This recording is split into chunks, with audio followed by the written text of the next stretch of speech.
Hi everyone, thanks for coming.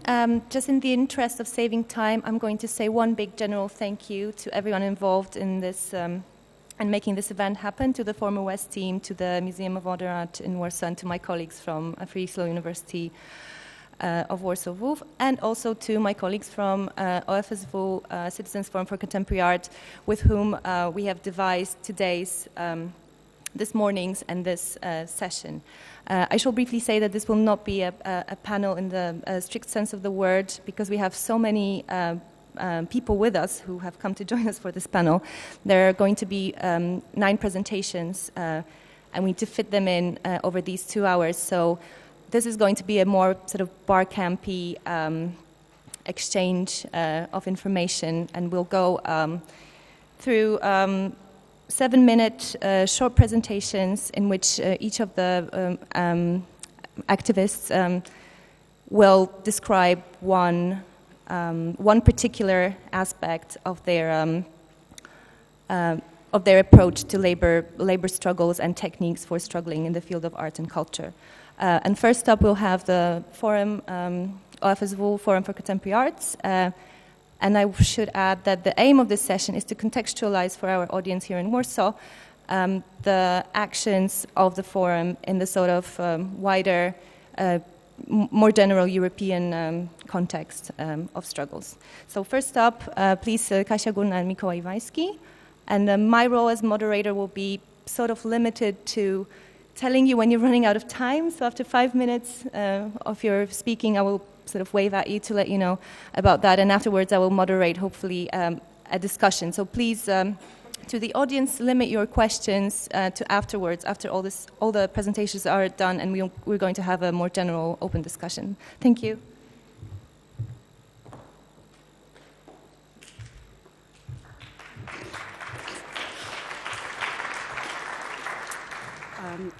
Hello, I am Kasia Górna. I am a member of Citizen Forum for Contemporary Art, and as Joanna said, I will explain our main step which we do. So I think for us, it's this important step is that from initiative from Citizen Forum, we create commission which called art workers, which belong to the National Union of Workers Initiative. So it's a big, real workers union. So it gives us possibility to change way of our of our fighting as a real workers union. And now maybe Mikołaj will say why it's important. Okay, because we established this commission as a colloquial commission. It's a very difficult form in Polish law, because according to the Polish legislation, it's impossible for artists and freelance workers to make a proper commission. In last month, due to the decision of the Supreme Court, something probably changed, but there is not put yet in the legislation.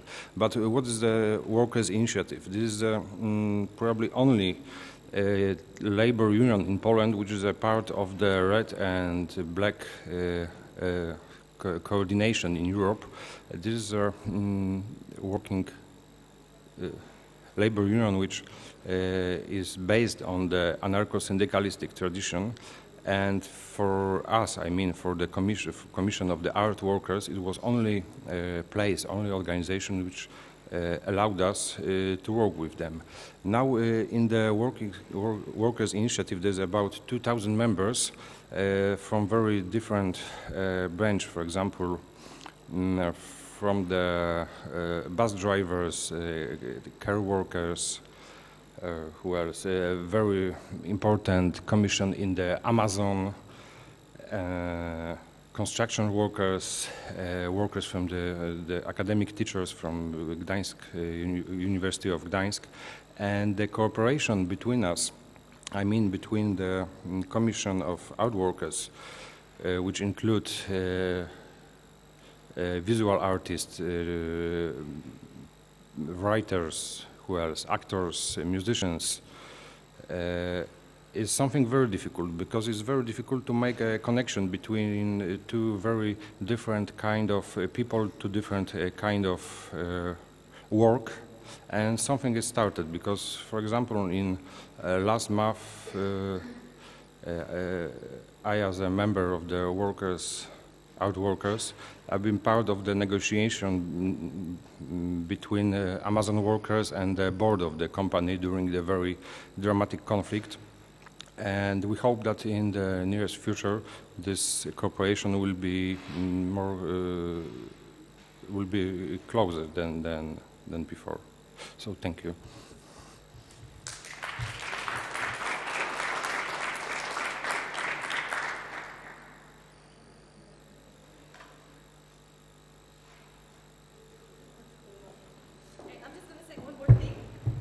Please, for the next presentations, I'm just going to remind everyone to please be very specific in how you talk about your particular technique or labor struggle. So please tell us what was it that happened, where was it, when, and how you overcame the issue or how you acted in that situation. So next up, please, Gigi.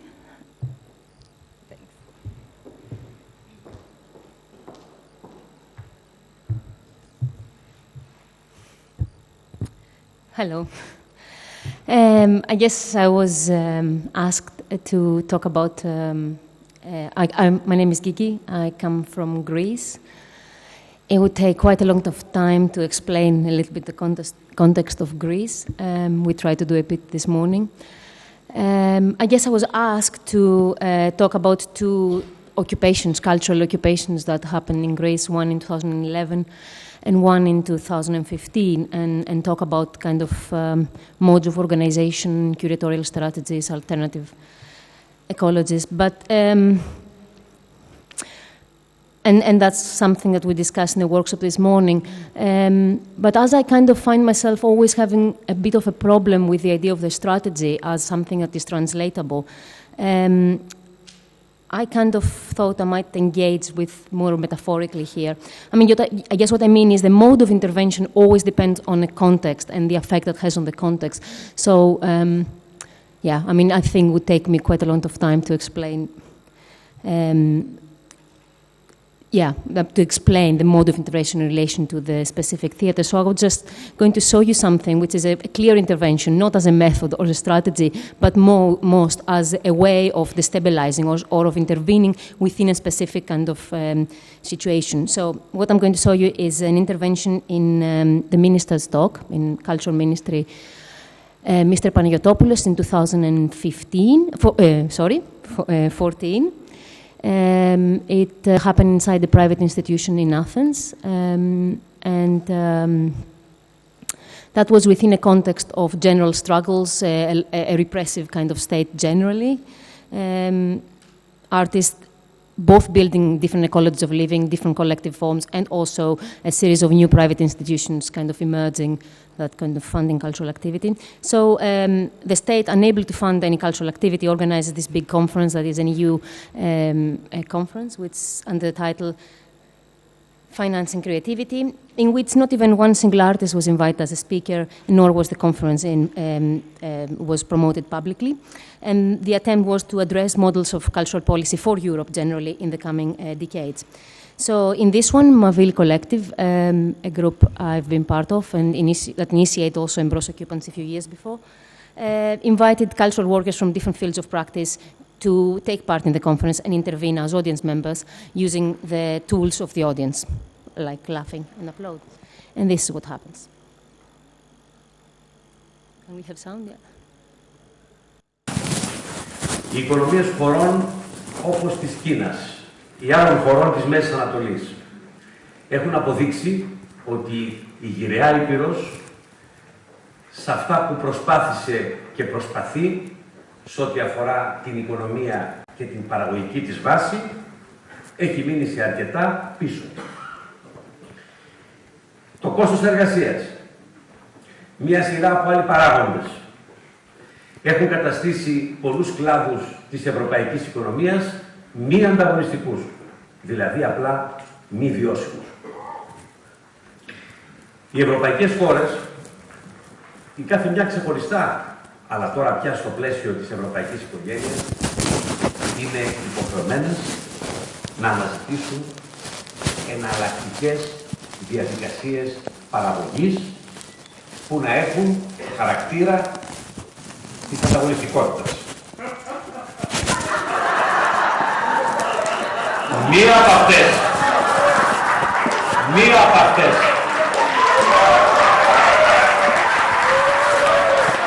εν προκειμένου, ο πολιτισμός δεν είναι μόνο η εθνική μας ταυτότητα και η εθνική μας υπερηφάνεια. Στην Ελλάδα, ελάτε πάνω να μας τα πείτε.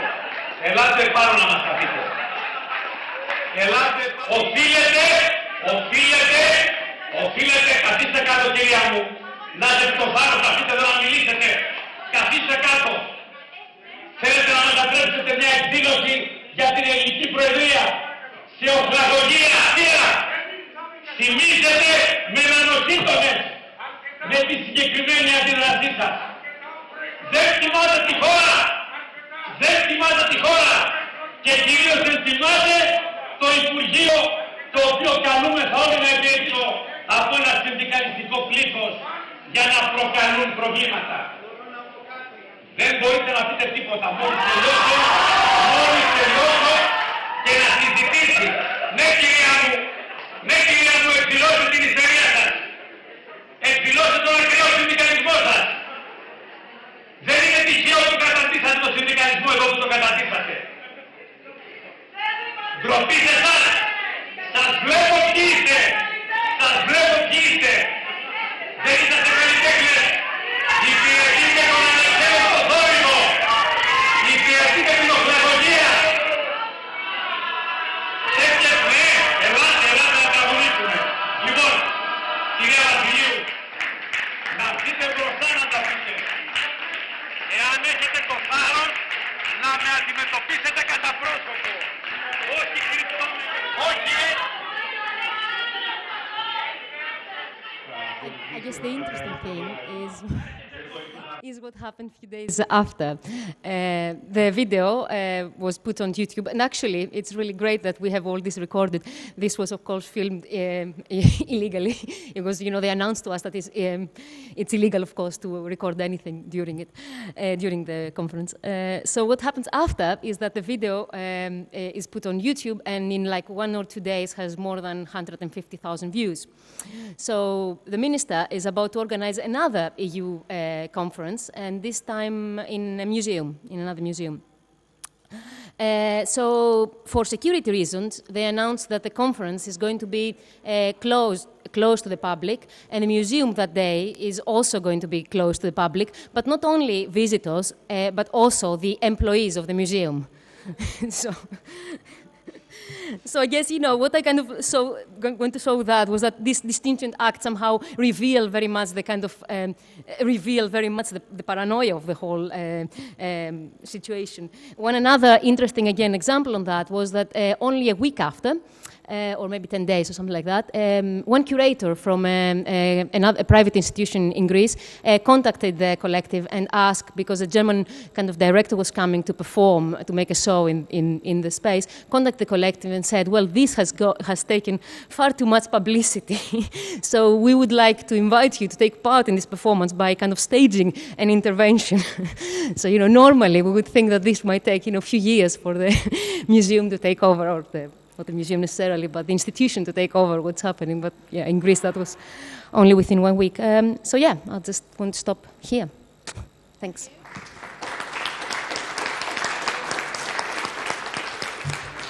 Well, hello everyone. My name is Marsha Bradfield, and like many of you here, I'm a kind of hybrid.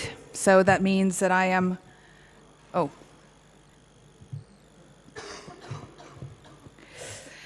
I'm part artist, I'm part educator, I'm part curator, and I also co-direct Pangea Sculpture Center. And the red thread that runs through all this activity is practice-based research. And at the moment, I am a visiting scholar at Chelsea College of Arts in London, and I'm working on the very complex and thorny issue of resilience. So I moved from Vancouver, Canada to London, UK to do my PhD, and essentially I stayed. So I wanted to begin this presentation with two caveats. The first one is we've been invited to speak about labor conditions in our respective country. And the reality is that I need to speak about labor conditions in my city, which is London. And this is in part because it's kind of a planet. It's definitely its own territory. It's huge. It's close to 9 million. And it's over 600 square miles, which for your information is about twice the size of New York. So there are quite specific considerations to labor conditions within this context, and some of them I'm hoping that I can touch on here. The second caveat that I wanted to share with you is, although for the last decade I have worked almost exclusively in collaboration, I'm not here representing any particular group. I would, however, like to, I suppose, draw your attention to one of the tactics that has been developed by Precarious Workers Brigade, because I learned a tremendous amount through being part of this initiative, and I think it can be tremendously beneficial for others as well. But first, let me say that before Precarious Workers Brigade, there was a group called Carrot Workers Collective, and I joined them and was very much politicized in 2010 when the real sting of the bank bailouts hit us in London, and public funding to the arts was slashed. And there was a response to this in the form of various demonstrations, including this one in November of 2010 called Fund Our Future. And here what you're looking at is the Precarious Workers Brigade and the Carrot Workers Collective. Here the image that you see, the carrot, is a very ambivalent symbol. It is an important one because it represents the genuine desire, but also the false promise of meaningful experience, success, and stability in the cultural and creative sectors.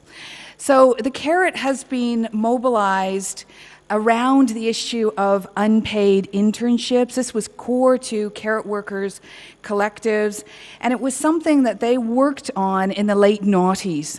But by 2010, the terrain had changed, and precarity had expanded in ways that really needed to be grappled with. And as a result, a new group formed called the Precarious Workers Brigade. And I think it's useful to underscore that for us, precarity begins with this idea that it is from the precarious or precarity, it's understood as a flexible, temporary, mobile condition. It's really related to people who live on a tightrope in a precarious balance, those on temporary contracts, freelancers, unpaid volunteers who have a second job, those who are struggling to make ends meet. So if this is something that you can relate to, chances are you're part of us and you are one of the precariat too. In 2010, there was an invitation on behalf of the Institute of Contemporary Art in London to effectively be part of a season of dissent. So this idea of programming dissent is something that is clearly very salient to our discussion today.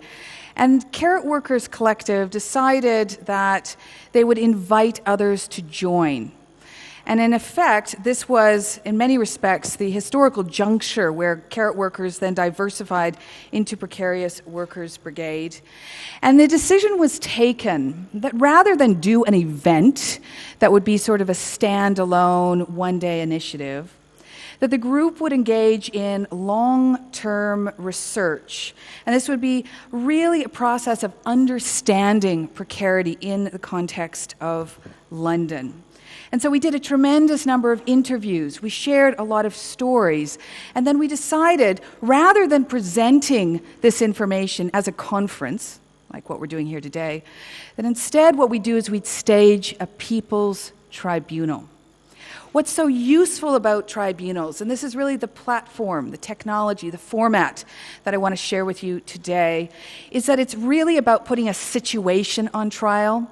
So they're extremely useful, for instance, when an injustice has been identified. It's not illegal per se, but nevertheless it should be outlawed. So it wasn't so much about naming and shaming, it was rather about better understanding the conditions in which we found ourselves existing. And I think what's really crucial about this is that this research hinges on a long period of consciousness raising.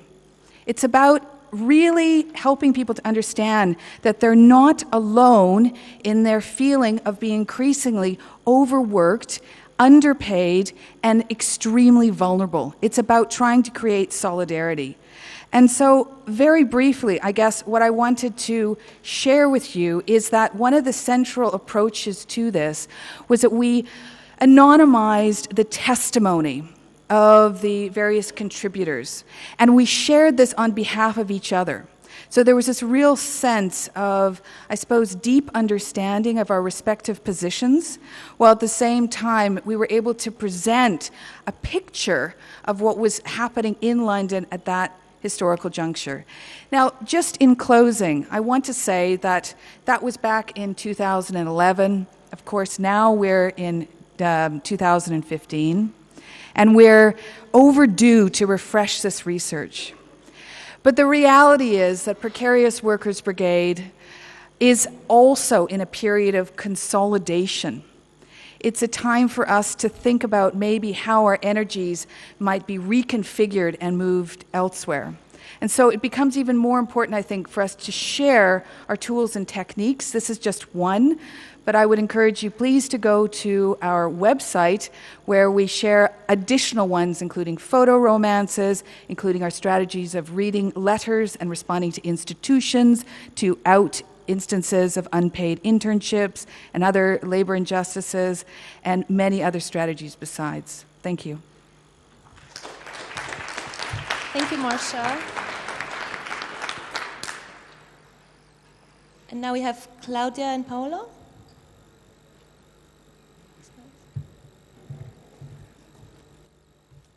Hello, everybody. I think we will present an experience that is ESC, that is a self-managed atelier in Rome. It was actually occupied in 2004. It is now in a situation of half recognition, we would say, from the local government.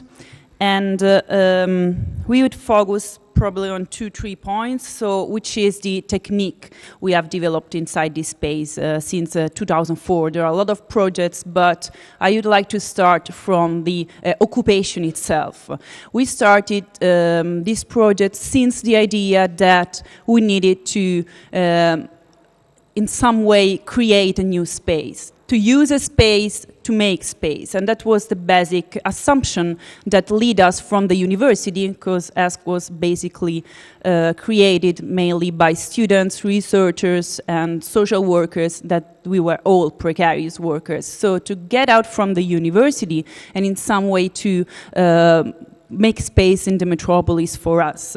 This need moved from a process of gentrification that was invading the city of Rome. At the same time, it was actually due to a process of desertification of cultural scene in the city. Rome is actually, as you all know, a museum city, so it's a very static city. The cultural scene is completely colonized by public institutions and the political lobbies who manage all the funding, so the desertification of the cultural scene was pretty important for us as a goal to and an objective to fight.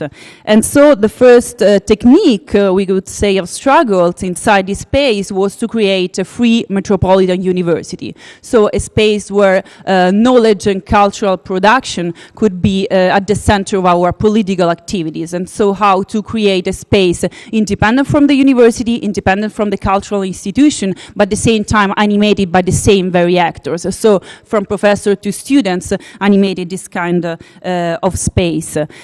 But this use of the occupation, so I guess the desertification of knowledge scene and the creation of research seminars and events was linked to the continuous necessity to not become a ghetto, so a ghettoized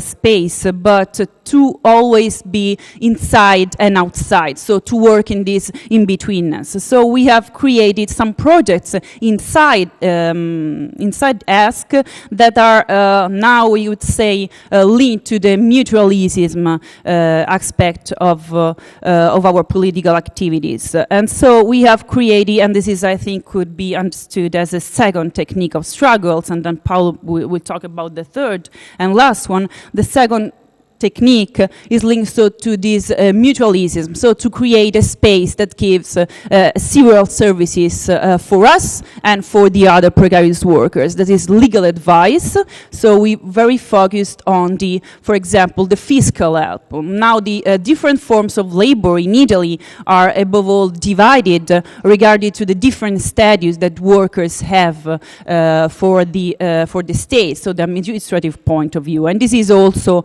a huge issue connected to the autonomous workers at large. So the legal advice for precarious workers was on one side something that we needed, and at the same time it was a kind of process of unionization, I would say.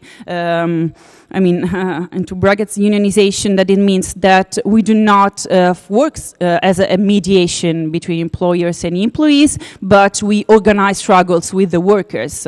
So we work on these two levels. On one side, there is a front office and a legal help, and in the case of also of migrants, of language courses for migrants, but at the same time, there is the possibility of organize all together. So making sit-ins, making public campaigns, making strikes. So the last attempts we did in the last year was to create a coalition of unions or unionized groups, like we can define this mutualism experience in Ask, to create a social strike.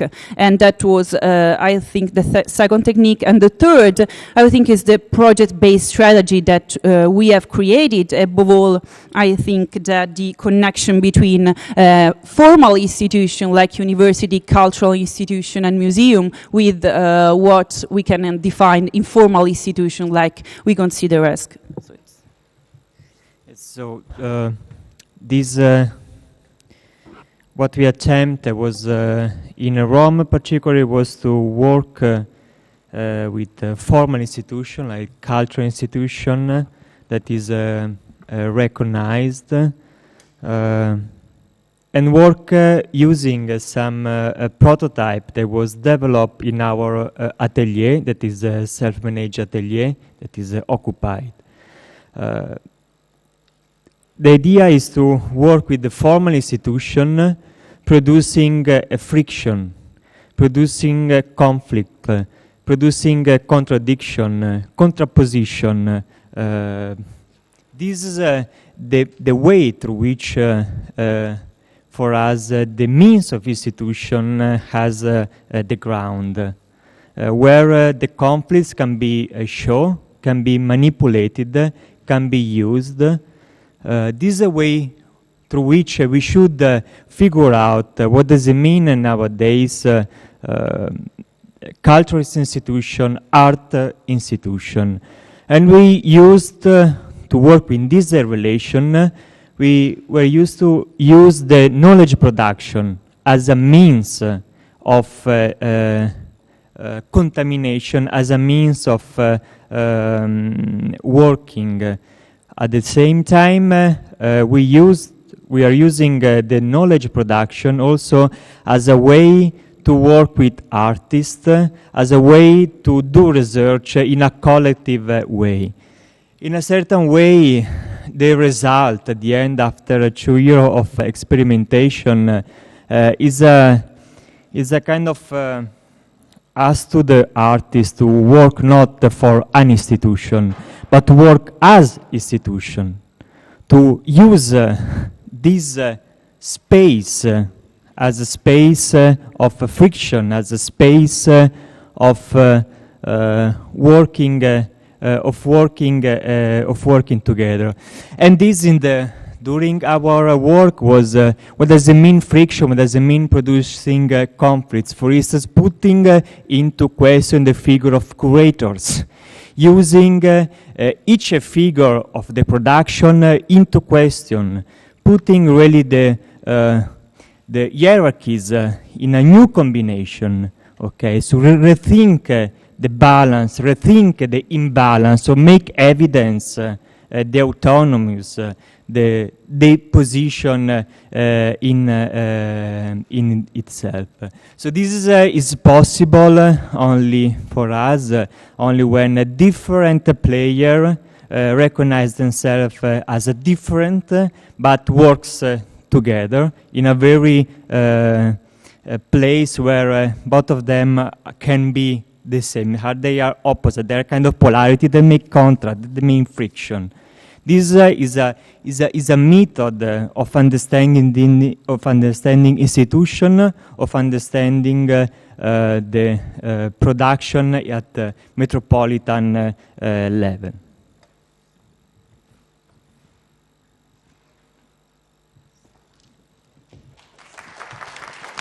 Thank you, guys. And now we have Carl Martin Faurby from Denmark, from the UKK UKK Young Artists Organization.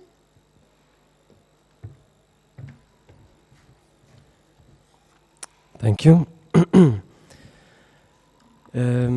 So I represent an organization called UKK, which is an organization for young artists and art workers. And we are kind of a little sister organization to the National Artist Organization.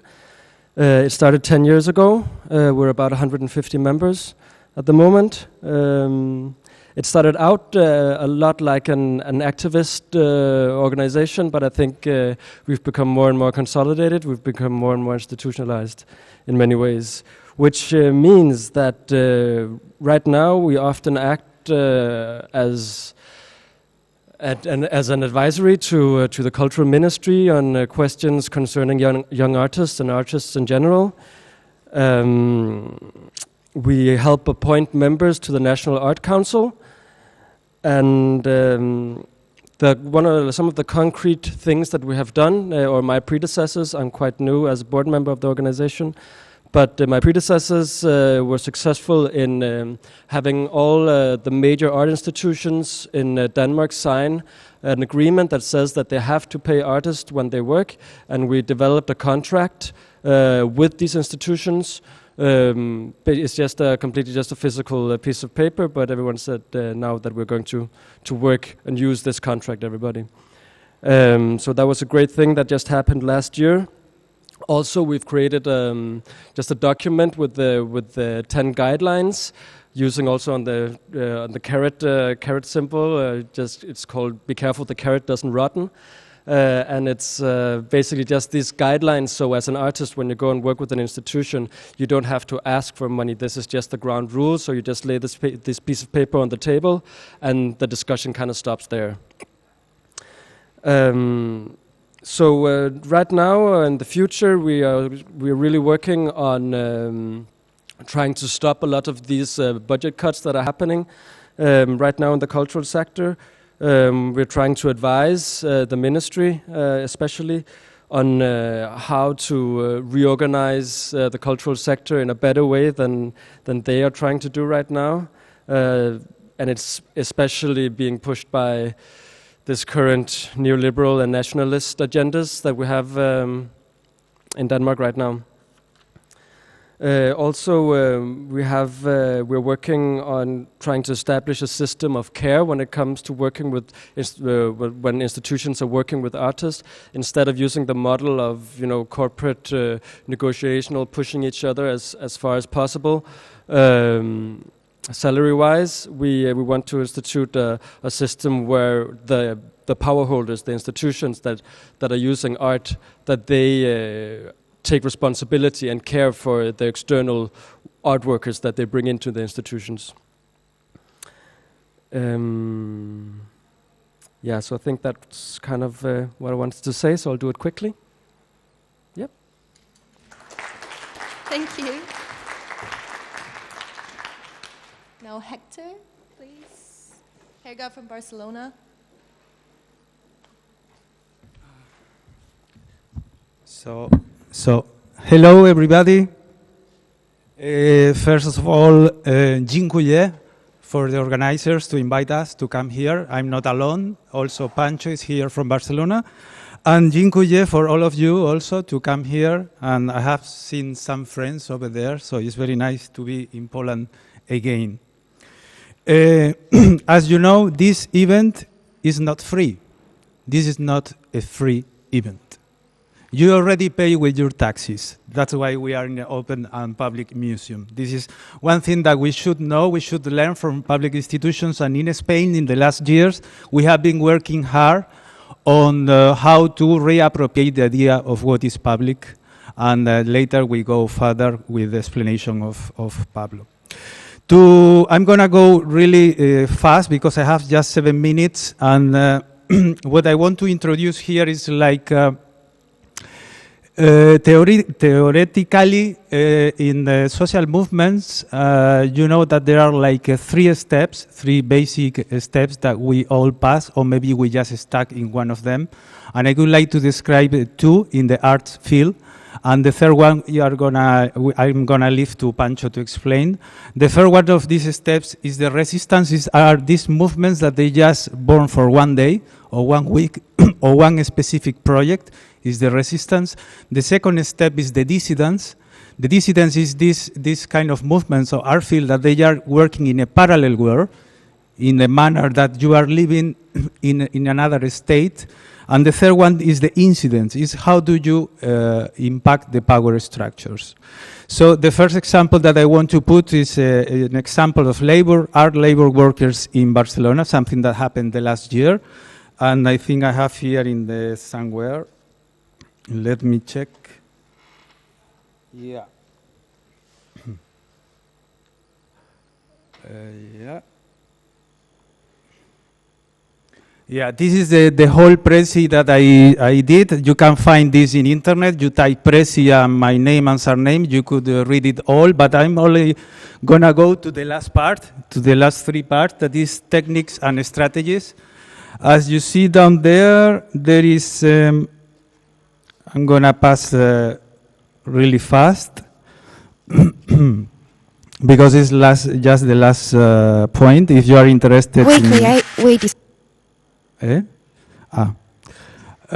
You know, it's like you have to go from past to past. This is all the theoretically work.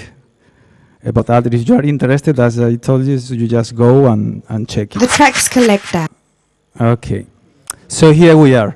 Techniques and strategies. I'm going to load this because otherwise it's going to appear here all the time, no? So one of the techniques of the strategies that we have seen in Spain in the last year in art fields is something that is related to the uprising that we got in 2011. You know that many people went to the streets, and from there they were formed different kinds of commissions, and one of these commissions was the Culture Commission. They mapped the struggle, they mapped the problems that they were, and then they tried to find solutions. No? The last year, one of the solutions that they found was a protest in the FNAC because the workers were paid, you know, workers were paid like, you know, people working in McDonald's or the ones from 5 for 15 of United States that they get a very low salaries. So the strategies of these workers were, there is a national day in Catalonia that is the 23rd of April, that the traditions say that you have to give a book and a rose to the person that you love. So you go to the bookstore, you buy a book, and you buy a rose. They are in the streets full of rose, and you buy these 2 things, and then you give to someone you feel love to them. So this was the perfect moment when the workers from FNAC, they decided to boycott this day. And what they did was they called to the writers, the famous writers, because this day these writers should go there and sign books and say, hey, this is our problem. We are very precarious. We are getting paid in that way. We need your help to boycott this day. So writers, they were like, trying to communicate one to each other with, the publishing houses and all this stuff. And finally, what happens is no one of the writers went to sign books, and it was a collaboration between the workers of the snack and the writers, and it was like, the whole mainstream media, and it opens a dialogue between workers that used to be artists and writers that they are like consolidated. So this is the first technique that I wanted to explain. Maybe it's not very well explained. And the second one is in the sense of dissidents. Dissidents is these people that is living already in a parallel world. If you catch in the idea of activists, we can say, for example, that Zapatistas are living in a dissident way. We can say that people from PAP, Spain, that is the platform for the mortgage, they are also living in a dissident way because they occupy the houses of the banks and they are creating an alternative to housing. And then in the field of art, we have in Spain the people of the free culture on digital field. No, the digital field, I think, nowadays is something like the press print in the Middle Age. In Middle Age, one important point for the change of art was the creation of Gutenberg, the press print. And now we are in another period that is important because we are in a digital era and we need to know how to manage the things that are happening. So this collective, what we are doing, because I'm inside of this, is XNet from Barcelona. Since 8 years ago, we organized an event in a theater in Barcelona that is called Oscars. You know, the film awards Oscars, but this is Oscars with X in the middle. It's a kind of détournement, like Guidebord talk about the détournement. So it's a kind of détournement that every year we give awards to peer-to-peer digital and artist alternatives. It means usually the alternative artist has no place, has no room to be recognized. So this is a place where the artist could be recognized. And what I'm gonna do right now is just put you 1 minute of the video of how this event is organized.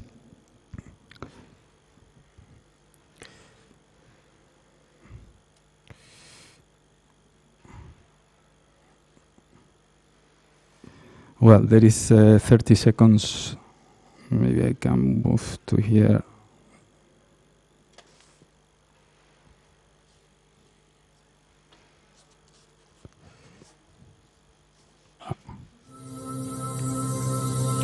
This is in Barcelona. It's used to do, now it's going to happen from the 30th of October to 2 of January. It's going to be this event as well with a meeting of alternative projects in our field that they are working in a parallel world. And this is one of the most famous theater in Barcelona. Now we have a town hall, unfortunately in Barcelona, the town hall of Barcelona